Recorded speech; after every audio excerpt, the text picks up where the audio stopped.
Ohio Senator J.D. Vance formally accepting the GOP nomination for Vice President of the United States. I'm Sean Gables. And I'm Blair Miller. Vance called tonight's appearance a night of hope and made the case for a second Trump presidency. Atlanta News First political reporter Doug Reardon is on the convention floor live in Milwaukee. And Doug, the stakes certainly for the speech could not have been higher.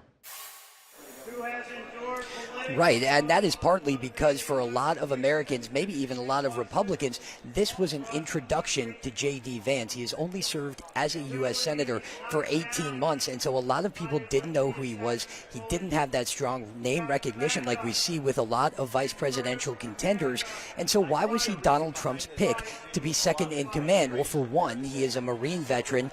That is something that was really appealing to a lot of people that we've talked to here. He delivers Trump the crucial state of Ohio and possibly even the Midwest.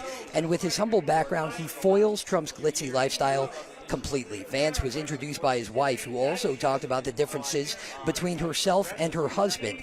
Dasha Vance is from California, J.D. Vance from Appalachia. She came from a loving family while her husband's upbringing was difficult. Dasha Vance is also a registered Democrat.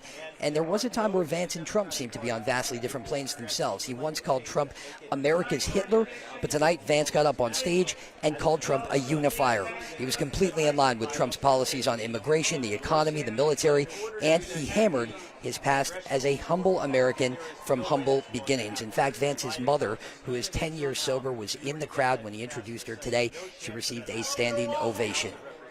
And Donald Trump, he has been at the convention every day so far, but we have yet to hear from him. Yeah, his speech is tomorrow. And Doug, you spoke with delegates about what they expect to hear.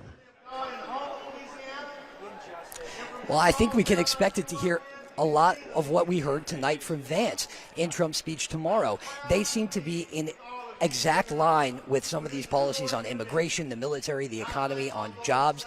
And we talked to delegates.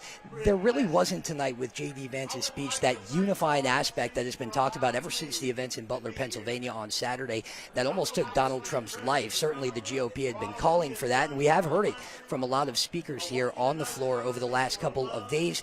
The delegates here know the problems. When Trump gets up there and speaks tomorrow, they want to hear the solutions. Sean and Blair. Doug, and the crowd was brought to tears tonight as Gold Star families criticized President Joe Biden. They say he failed Americans when 13 service members were killed during the U.S. pullout of Afghanistan. He has never said their names out loud. And during last month's debate, he claimed no service members have died during his administration.